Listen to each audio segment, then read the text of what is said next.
La trágica ruptura de la monarquía hebrea fue la consecuencia de la ignorancia deliberada de la naturaleza de la autoridad delegada. Fue el amargo fruto de una guerra en la que un solo hombre trataba de luchar contra todos, aunque en ese momento muy pocos querían pelear con él. Ningún rey extranjero amagaba a Roboam, hijo de Salomón, y a diferencia de otros reyes hebreos, no había ninguna conspiración en el palacio que lo amenazara. La irremediable fisura de su reino fue fruto de su ciega arrogancia, de una absoluta ignorancia de la esencia de la autoridad. Cuando Roboam fue ungido como rey sobre Israel tras la muerte de Salomón, el pueblo le demandó justicia y entonces el joven rey consultó a los ancianos, quienes en respuesta le recordaron la verdadera esencia del liderazgo. En 1 Reyes capítulo 12, versículo 7, fíjense lo que le dijeron los ancianos: si hoy fueres siervo de este pueblo y les sirvieres y hablares a ellos con buenas palabras, ellos te servirán para siempre. Pero Roboam no quiso escuchar.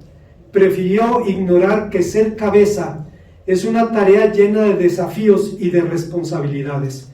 Claro, esas demandas no se limitan, como en ese caso, a la autoridad política. Se extienden a cualquier posición de autoridad, incluso a la autoridad familiar, donde curiosamente, una vez más, el amor y la sujeción reaparecen. La monarquía era una institución sagrada, un virtual virreinato, acotado por el llamado protocolo del reino, es decir, por el testimonio que delimitaba los derechos y los deberes del rey ante Dios, el dueño del reino, y ante el pueblo que gobernaba, según nos dice 1 Samuel capítulo 10, versículo 25. Para bendición nuestra, cuando hablamos de autoridad, los cristianos contamos con nuestro propio protocolo del reino. No es un documento, no es un libro, es una persona, es Jesucristo, quien es el modelo de toda autoridad, de todo amor, de toda relación y de todo servicio. Su relación de amor con su iglesia es el paradigma para nuestras propias relaciones personales. Veamos cuáles son las dimensiones de esta potestad de amar, como hemos titulado el tema. Antes, hermanos, de pensar en las enseñanzas del pasaje, pudiera ser un poco extraño que, meditando en la carta a los Efesios capítulo 5, versículos 25 al 31, donde se nos habla de los deberes del marido y de la mujer, empecemos haciendo alusión a la historia de la monarquía hebrea. Pero a final de cuentas hay un hilo que une ambas realidades, y era la situación de la autoridad delegada. Roboam no entendió la naturaleza de la autoridad y destruyó su reino, y eventualmente los cristianos podemos destruir también nuestras familias cuando no nos acomodamos al protocolo del reino, es decir, cuando no nos acomodamos al testimonio y a la enseñanza de Jesucristo. En este pasaje, en la carta a los Efesios capítulo 5, el apóstol San Pablo está hablando de un tema muy específico. Está hablando de la llenura del Espíritu Santo, y dice que la llenura del Espíritu Santo se manifiesta cantando entre nosotros con himnos, con cánticos espirituales, sometiéndonos los unos a los otros en el amor de Cristo, etcétera, etcétera. Lo que queremos decir con esto es que la sujeción no es un asunto fácil, como veremos después, razón por la cual Pablo la enmarca en la realidad de la llenura o de la plenitud del Espíritu Santo, y esta potestad de amar tiene tres dimensiones. La primera de ellas es la generosidad. ¿Existe alguna relación entre la autoridad política y la autoridad familiar? La respuesta es sí, porque ambas son formas de autoridad delegada, es decir, autoridad que recibimos de parte de Dios. Sin embargo, el amor y la sujeción en el mundo parecieran un antónimo, algo contrario. Amar y sujetarse pareciera una disyuntiva, y esto lo vemos claramente en las palabras de Nicolás Maquiavelo en su libro El Príncipe, cuando hace una pregunta. Dice: de aquí surge la controversia si es mejor ser amado o ser temido o viceversa. Se dice, afirmaba Maquiavelo, que lo mejor serían ambas cosas, pero como resulta difícil conciliarlas, es mucho mejor y más seguro ser temido. Obviamente Maquiavelo estaba hablando de los príncipes del mundo, estaba hablando del poder terrenal, pero hay maridos cristianos que actúan así, hay maridos así, hay matrimonios cuya relación es descrita en términos de odio y sumisión, relaciones en las que el marido ya no es un príncipe, es un emperador que gobierna con vara de hierro su reino, y la mujer solo responde sumisa a sus exigencias por temor. Pero la Biblia nos enseña otra cosa. Cuando nos preguntamos cuál es la base bíblica para el abuso físico, emocional, económico, ¿dónde dice la palabra de Dios que el marido cristiano tiene derecho a eso? La respuesta es en ningún lado. Así es que la Biblia enseña otra cosa. La Biblia enseña, dice el apóstol San Juan en su primera carta, capítulo 4, versículo 15, que en el amor no hay temor, porque el verdadero amor echa fuera el temor. La certidumbre de que Dios nos ama hace más llevadera la vida en sus horas obscuras. En el año 1945, en su celda de la prisión militar de Berlín-Tegel, el pastor luterano Dietrich Bonhoeffer pasaba el tiempo orando, pensando en teología, enviando correspondencia a sus amigos, escribiendo poesía y soñando con su boda futura con María von Baader-Meinhof. Él tenía 39 años, ella tenía 21. Meditando en el matrimonio, Bonhoeffer le escribió a su novia: sobre el destino del hombre y la mujer yace la oscura sombra de la palabra pronunciada desde la ira de Dios, la carga de Dios que ellos deben sobrellevar. La mujer deberá engendrar a sus hijos con dolor, y para sostener a su familia el hombre cosechará cardos y espinas, y se ganará el pan con el sudor de su frente. Esta carga deberá obligar tanto al hombre como a la mujer a clamar a Dios y recordarle su destino eterno en su reino. La sociedad terrenal es tan solo el comienzo de la sociedad celestial. El hogar terrenal es la imagen del hogar celestial, y la familia terrenal es un símbolo de la paternidad de Dios. Bonhoeffer estaba en la cárcel cuando se proclamaron las leyes raciales de Nuremberg, en donde se sacó a los judíos de la iglesia. Automáticamente pasó a la oposición. Primero porque, como hemos dicho en otras ocasiones, Bonhoeffer dijo: si sacamos a los judíos de la iglesia, sacamos a Cristo, sacamos a los apóstoles, sacamos a los profetas, sacamos a Moisés, sacamos a los salmistas. ¿Con qué nos quedamos? ¿Qué nos queda? Y la segunda razón era porque había judíos también en su familia. Pero aún en ese tiempo, estando en la cárcel, le escribía a María, su novia, recordándole el significado bíblico del matrimonio. Tristemente, hermanos, la horca impidió que Bonhoeffer cumpliera con su promesa de matrimonio. Él recordaba una frecuente analogía bíblica. Recordaba al matrimonio como una figura de la relación de Dios con su pueblo, y el apóstol San Pablo apelaba exactamente a la misma figura en el pasaje que nos ocupa. En el capítulo 6, versículo 5 dice: maridos, amad a vuestras mujeres, así como Cristo amó a su iglesia. Pero cuando San Pablo escribió a los Efesios sobre el matrimonio, lo hizo desde el marco más amplio posible, lo hizo desde la llenura del Espíritu Santo. Si uno de los grandes temas de la carta a los Efesios es la unidad cristiana, es la unidad del nuevo pueblo de Dios, ¿de qué serviría hablar de la unidad en el mundo o de la unidad en la iglesia si no hablamos de la unidad en la familia? Tenemos que reconocer que los problemas del mundo no son del mundo, que los problemas del mundo no empezaron en el mundo. Los problemas del mundo empezaron en la casa, empezaron en la familia, empezaron en las relaciones de marido y de mujer, en las relaciones de padres e hijos, y de ahí salieron a la sociedad. Cuando decimos que mal está el mundo, tenemos que hacer una mirada introspectiva y valorar si realmente es el mundo quien está mal o somos las familias quienes hemos distorsionado los propósitos de Dios para la sociedad humana. En estos términos, una vez más, si podemos hablar de la unidad en la iglesia, ¿de qué serviría si no podemos hablar de la unidad familiar? Para Pablo, para el apóstol, el testimonio era un área más en donde la vida en el Espíritu posibilita nuestra vocación. Cuando hablaba de sujeción, aludía a lo que podemos llamar el principio instrumental de las relaciones del reino de Dios. El principio supremo es el amor, porque Dios es amor, pero hechos son amores y no buenas razones. Es decir, amar no se trata de lo que dices, amar se trata de lo que haces.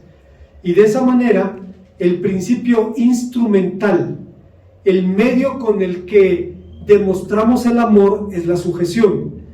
Y esa sujeción nos incluye a todos. La sujeción no es un asunto de las esposas cristianas. La sujeción es un asunto de las personas cristianas.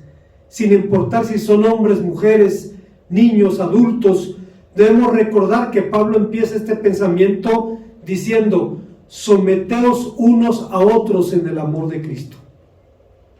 Tiene que ver con los cristianos. La sujeción nos incluye a todos, porque es la única respuesta digna a la soberanía divina. El universo entero es su reino, donde Él gobierna sobre todo y sobre todos.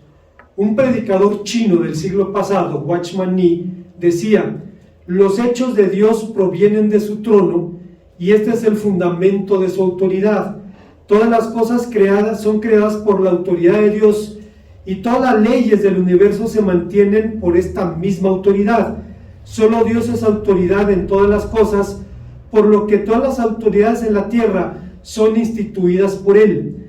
La autoridad es algo de importancia sin igual en el universo, no hay nada que la sobrepase. Lo que Watchman Nee estaba diciendo es que a final de cuentas esto nos permite recordar una vez más el fin último del hombre. El hombre fue creado para glorificar a Dios y para disfrutar para siempre de Él. Por esa misma razón, en Hebreos 13:16, la Biblia dice que las iglesias deben sujetarse a sus pastores, pero los pastores deben sujetarse a Cristo, o debemos sujetarnos a Cristo. Las casadas a sus maridos, Efesios 5:22, pero los maridos al Señor. Los hijos a los padres, Colosenses 3:20, pero los padres a Cristo. Los siervos a los amos, Colosenses 3:22, pero los amos a Cristo, porque Cristo se sujeta a Dios.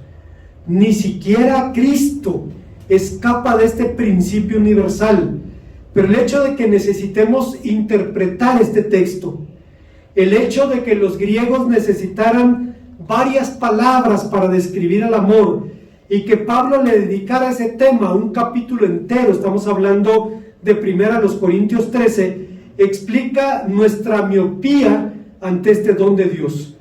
Para bendición nuestra, más que darnos definiciones o etimologías, más que proponernos tesis o tecnicismos, Dios nos provee el ejemplo de Jesucristo.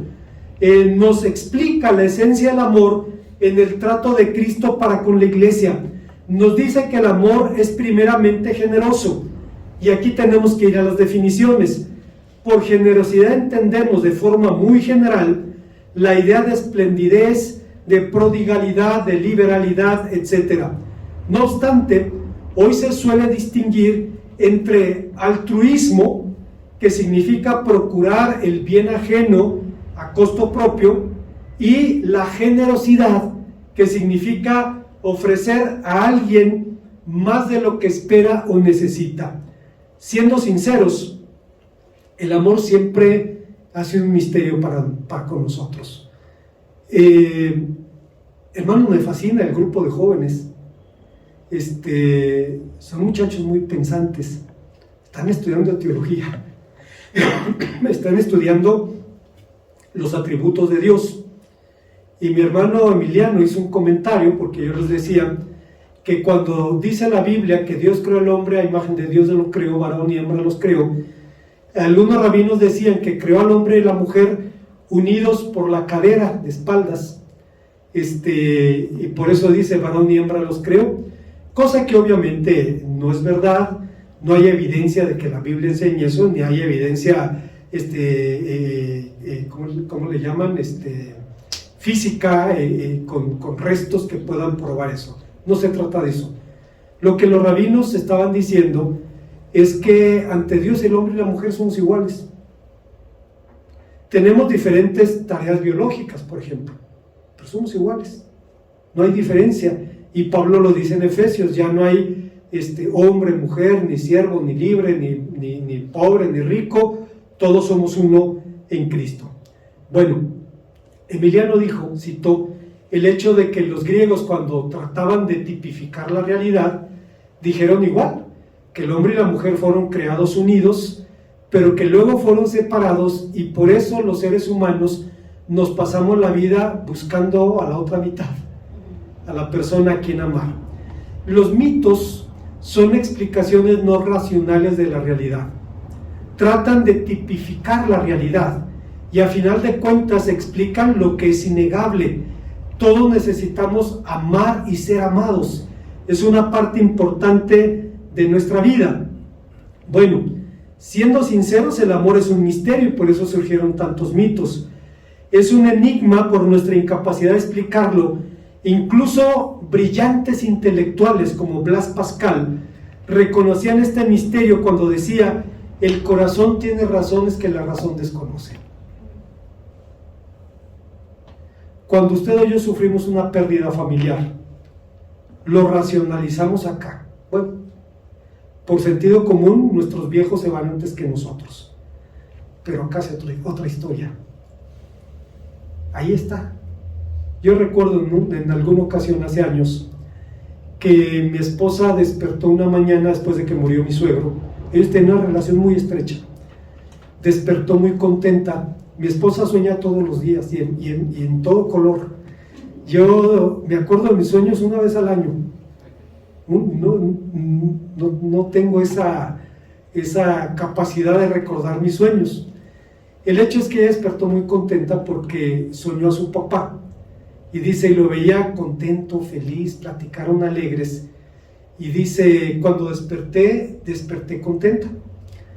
Y la hermana Ciela García le dijo, ese es un mecanismo que Dios nos da para que cerremos círculos y para que dejemos ir a nuestros seres amados. El corazón tiene razones que la razón desconoce. La razón dice, te vas a morir y me voy a morir un día. Pero el corazón dice otra cosa y necesita su tiempo, y dependiendo de la profundidad de la relación puede tomar años o incluso el resto de la vida superar una pérdida semejante.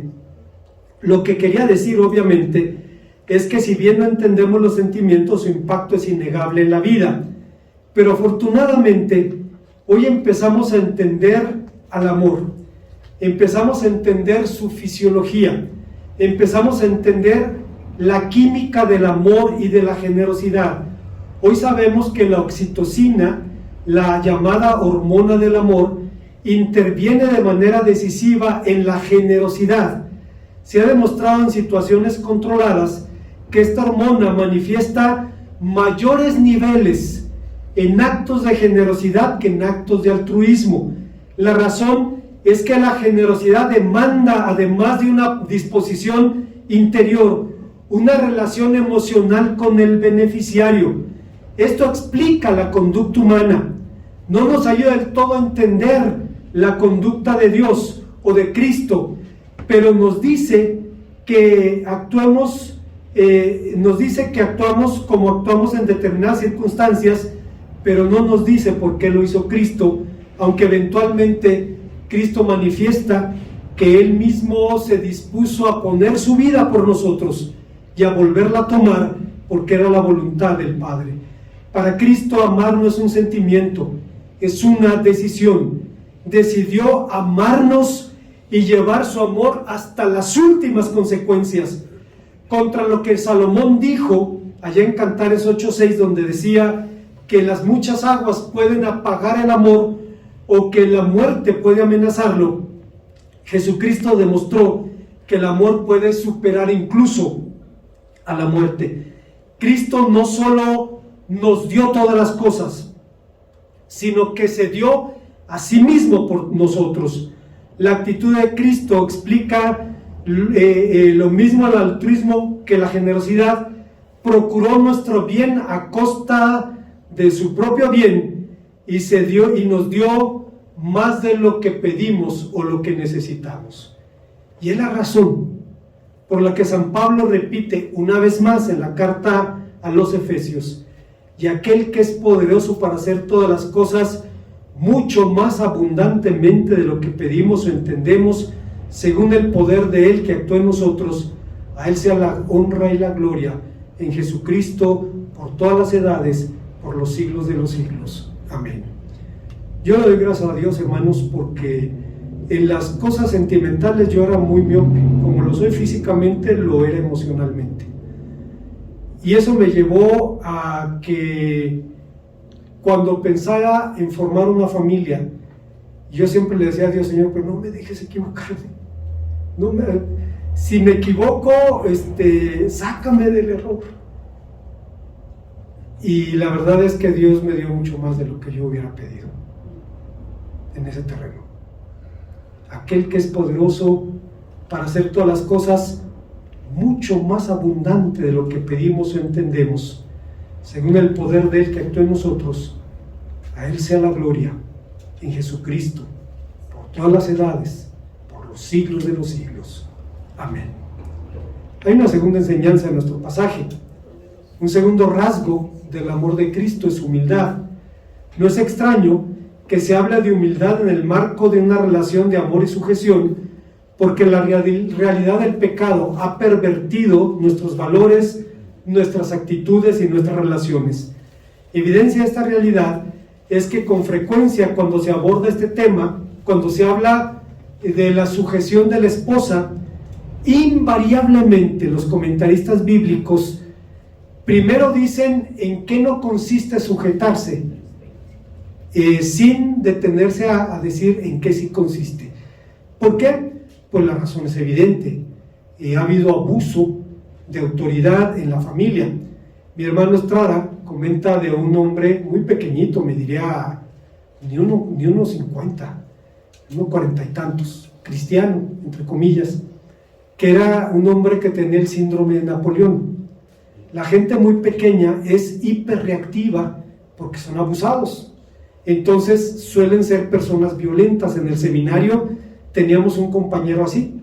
Yo creo que no alcanzaba a 1,45, pero era muy violento. Así es que lo tratabas con pinzas porque tenía el síndrome de Napoleón. Este hombre que conoce el hermano Estrada era así. Y golpeaba a su mujer, una mujer de estatura normal, y la tenía aterrorizada. Cuando decía algo que al marido no le gustaba, levantaba la mano y la amenazaba. Cállate, mujer, o te doy tus cristianazos, le decía hasta eso, le ponía nombre bíblico, sus cristianazos. Y luego le decía: y no chilles para que no des mal testimonio. O sea, le importaba mucho el testimonio al fulano, ¿no?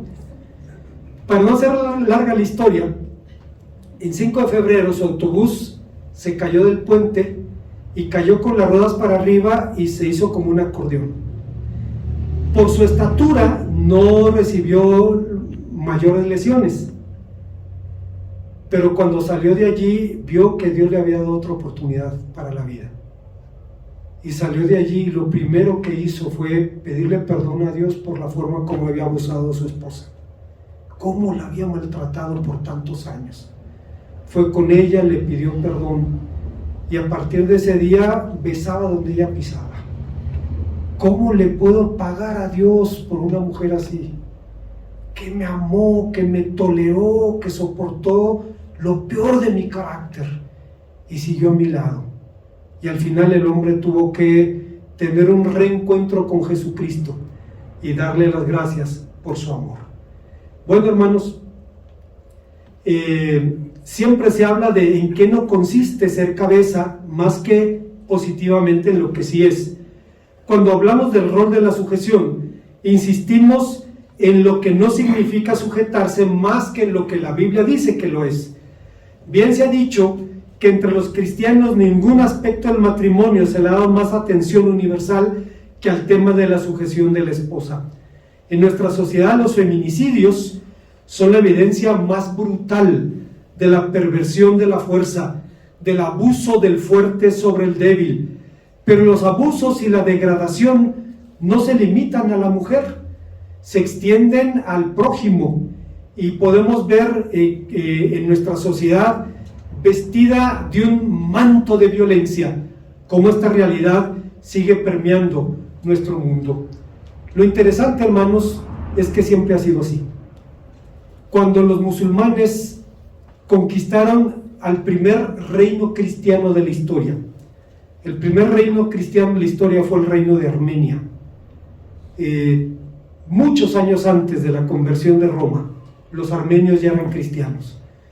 Los musulmanes conquistaron Armenia, querían imponer el Islam, y entonces Juan de Otzun, el patriarca de la iglesia armenia, fue a hablar con el califa para pedirle libertad de conciencia para los cristianos.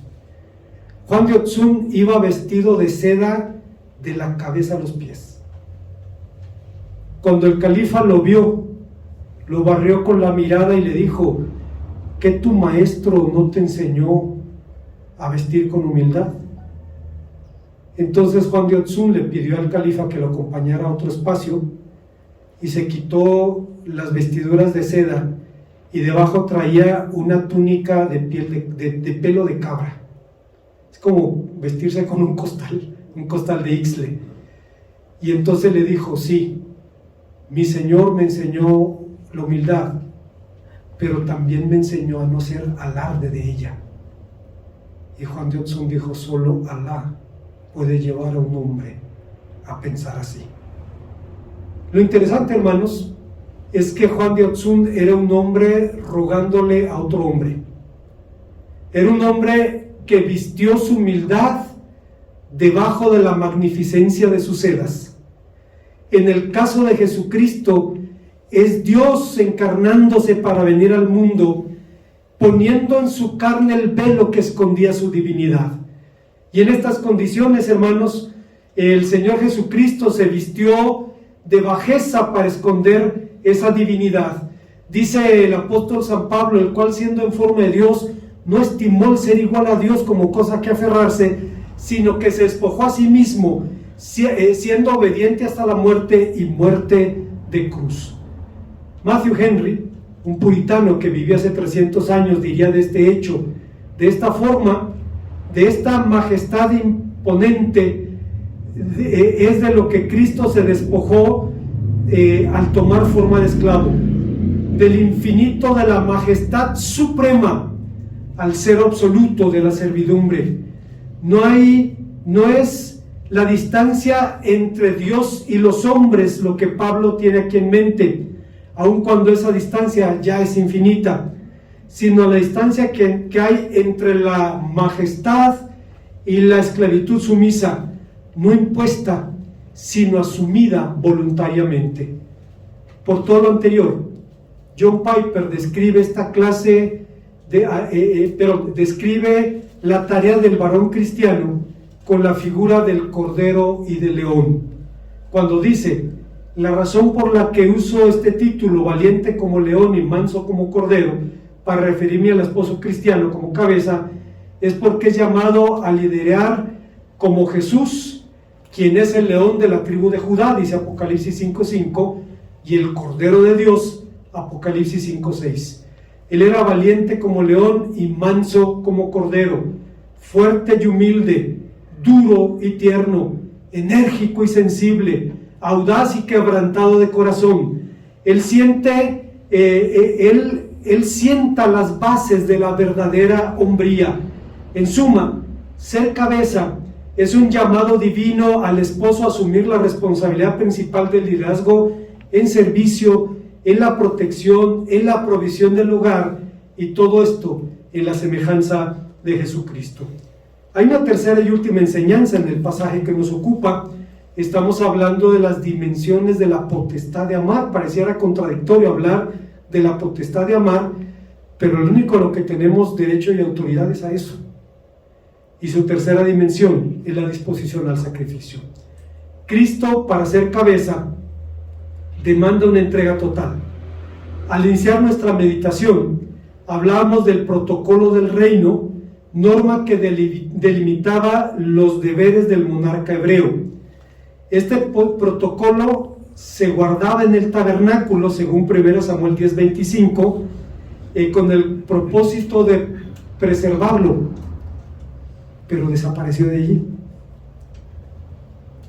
Alguien lo sacó de allí, y yo tengo una sospecha: fueron los propios reyes.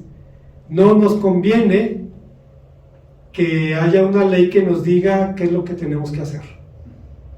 Entonces, de alguna manera, hicieron perderizo el documento. Pero como señalamos también, los cristianos tenemos nuestro propio protocolo del reino. No es un documento, no es un libro, no es un testimonio escrito. Es realmente una persona, la persona de Jesucristo, quien modela y ejemplifica lo que enseña y demanda, porque no hay cosa que Cristo demande que él mismo no ejemplifique. Y uno de sus testimonios más claros de hasta qué punto estuvo dispuesto a llevar su amor por nosotros fue su disposición al sacrificio. En el matrimonio no hablamos de sacrificio en términos de martirio, como decía la Nacha Guevara, ¿no? Cuando decía, pues ¿qué voy a hacer si soy mujer y sé querer? Las mujeres de nuestra sociedad solían decirnos ahora, esta es la cruz que me tocó llevar. Y hermanos, eran mujeres sumisas, que soportaban golpes, abusos, pobrezas, desprecios, y de alguna manera, o sea, al final salvaban a la familia. Las familias se mantenían por ellas. Y cuando la mujer moría o salía, la familia era un caos. Mi suegro era de un temperamento fuerte, hasta impositivo. Y yo siempre pensé que su familia se mantenía unida por él. Cuando murió mi suegra, me di cuenta quién la mantenía unida. Mi suegro decía, esto. Y mi suegra iba y le ponía aceite en las bisagras a todo el mundo y hacía que las cosas se movieran. Cuando mi suegra faltó y mi suegro dijo, se va a hacer esto. No, mira papá, vamos a ver, vamos a buscar la mejor opción, no es la mejor decisión, y se acabó su reino. Al final, hermanos, me acuerdo de la hermana Betty Saucedo, que decía, es que necesito preguntarle a don Chuy, a su esposo. Y todos decíamos, don Chuy hace lo que tú quieres, o sea, él besa donde pisas, o sea, no sé si realmente crees que él manda, pero realmente cuando él dice para acá y tú dices para acá, él dice sí, es para allá, sin ningún problema, ¿no? Bueno, ser cabeza, hermanos, demanda una entrega total, y el protocolo del reino es Jesucristo. En el matrimonio no es un martirio, ¿qué voy a hacer si soy mujer y sé querer? No se trata de asumir con estoicismo lo inevitable, se trata de una renuncia consciente y deliberada a las pretensiones del yo. Se trata de la negación de uno mismo por amor a otro. Oswald Chambers, un predicador británico del siglo pasado, decía, las palabras con Cristo estoy juntamente crucificado y ya no vivo yo, mas Cristo vive en mí, significan que son mis propias manos las que rompen y derriban voluntariamente mi independencia. Implica la entrega absoluta de la vida a la supremacía del Señor Jesucristo, lo cual nadie puede hacer por mí. Yo mismo debo hacerlo. Dios puede dirigirme hasta este punto 365 veces al año, pero no me obliga a hacerlo. Simplemente romper el cascarón de mi independencia de Dios como individuo, la emancipación de mí mismo y de mi naturaleza para unirme a Él, no seguir siguiendo mis propias ideas, sino siguiendo su absoluta voluntad es algo que yo tengo que hacer por mí mismo. Una vez que estoy allí, ya no hay margen de error, no hay posibilidades de equivocación y todo lo demás es un mero fraude religioso. Decía Oswald Chambers, cuando te sometes a Cristo incondicionalmente, ya no hay margen de error, no hay manera de equivocarse. Eventualmente, hermanos, somos conmovidos por casos de sacrificios generosos. En el 2010, un hombre llamado Brian Woods, un hombre de 33 años en ese tiempo, que trabajaba como desarrollador de videojuegos, salvó a su esposa y a su niño recién nacido mediante una maniobra en su automóvil que le causó la muerte.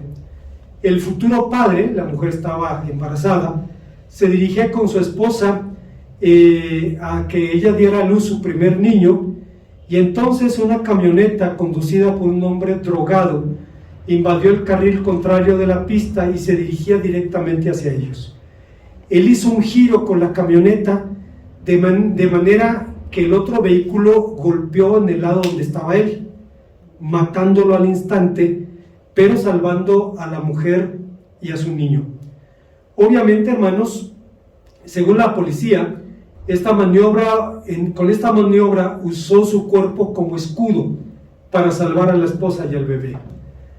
Sin demeritar, hermanos, a quienes hacen inesperados sacrificios supremos, en el matrimonio cristiano la disposición al sacrificio es una decisión bien pensada, es una disposición premeditada, es una decisión que se toma de día en día, cada día y en cada circunstancia.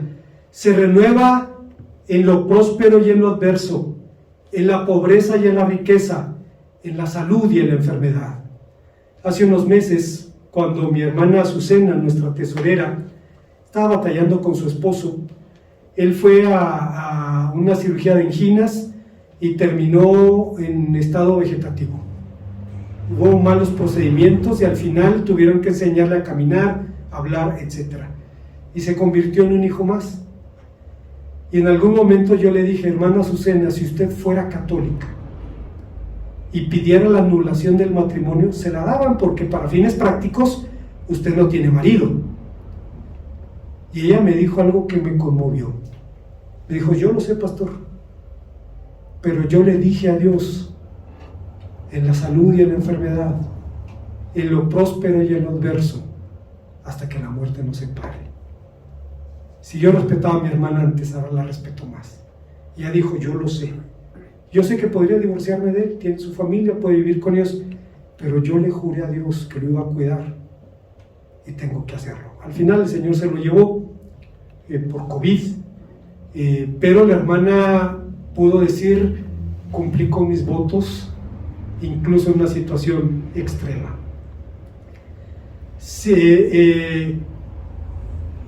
En estas condiciones, hermanos, somos llamados a ver y a vivir el matrimonio como Cristo lo vive y ver la relación con su iglesia. Él nunca se da por vencido. Él jamás se divorciará de su iglesia. Por esa razón alguien dijo, el matrimonio con una visión a largo plazo tiene la convicción de que nada ni nadie podrá separarnos, que lucharemos juntos contra cualquier obstáculo que se nos presente, que si el barco hace agua, haremos el achique, que redefiniremos nuestras metas personales si se salen de la línea, que compartiremos el liderazgo en el matrimonio y lo renovaremos, que renovaremos nuestro matrimonio si observamos que se está endureciendo, que si peleamos mucho o poco, aprenderemos a pelear mejor, que si las relaciones sexuales no son tan buenas, hallaremos forma de que lo vuelvan a hacer, que aceptaremos las debilidades del otro, que no puedan remediarse, y cuidaremos el uno del otro hasta que seamos ancianos. Esta clase de compromiso no se hace una sola vez, sino que se hace a lo largo de la vida. Nos aferramos a ella durante las horas oscuras de la noche del alma, que ocurren en casi todas las parejas, en los momentos cuando cuesta trabajo sentir amor, pero la promesa nos mantiene unidos. Como conclusión, con todo esto, debemos ser honestos y decir que el matrimonio es una institución en crisis. Nadie va a recibir el premio Nobel por decirlo. No se necesita un doctorado ni un coeficiente intelectual de 140 para saberlo. El incremento del divorcio es un indicador. Basta ver algunas cifras. Según el INEGI, en el 93 de cada 100 matrimonios había 5 separaciones, en el 93. En el 11 aumentó a 16 por cada 100. Este aumento paulatino de divorcios y el declive de los matrimonios ha hecho que del 2000 al 2012, ya estamos hablando de historia antigua, el número de matrimonios se redujera 19% y el número de divorcios a un 30%. El promedio de la duración de los matrimonios son 5 años o menos. En Querétaro la mitad son 6 meses. 6 meses. Los números no son mejores en Europa y en Estados Unidos, y los cristianos tampoco somos ajenos de esas realidades. No hace muchos años las iglesias evangélicas recibíamos personas divorciadas. Ahora hay personas divorciadas que salen de las iglesias evangélicas, pero la gente sigue queriendo casarse. Los programas de televisión sobre bodas siguen siendo populares. Las tiendas de vestidos de novia siguen siendo un buen negocio. Cuando mi hija se casó, casi me desmayé cuando supe que el velo costaba casi lo mismo que el vestido. Afortunadamente lo pagó el novio y no hubo mucho problema allí. Eso me quitó el susto. Pero la mayoría de la gente soltera quiere casarse, y muchas personas divorciadas también, y la palabra de Dios sigue llamándonos a establecer relaciones de bendición. Pero lo cierto es que el matrimonio está en crisis, y la pregunta es si realmente hay esperanza. Los enfermos pueden sufrir o pasar tratamientos radicales y dolorosos si su pronóstico es prometedor. Lo vamos a operar así, le vamos a hacer esto y tenemos expectativas de que salga bien.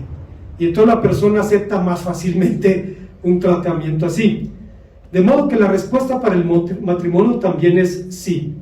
El matrimonio tiene esperanza, aunque tengamos que someternos a tratamientos de quimioterapia espiritual.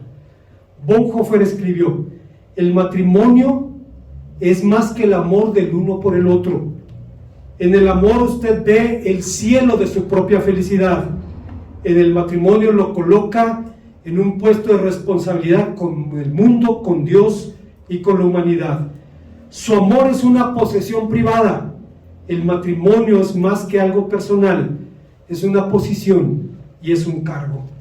El significado del matrimonio es la representación del amor fiel del pacto entre Cristo y su pueblo.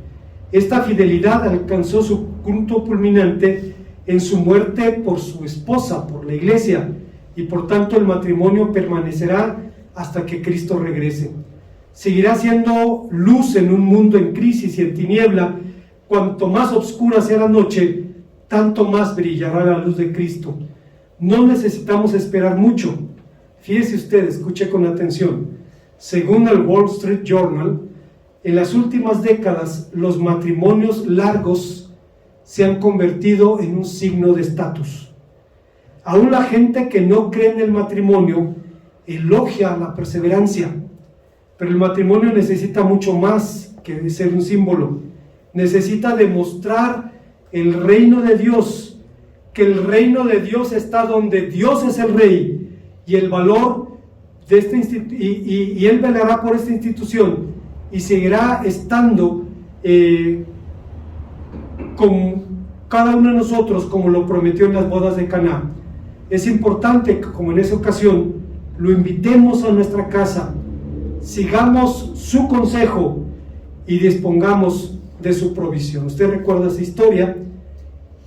Dice la Biblia que fue a Caná de Galilea y la madre del maestro parece tener autoridad en la casa del novio, razón por la cual se sospecha que había cierto nexo, si no familiar, cuando menos emocional, porque mandaba en la casa del novio: hagan todo lo que él los diga.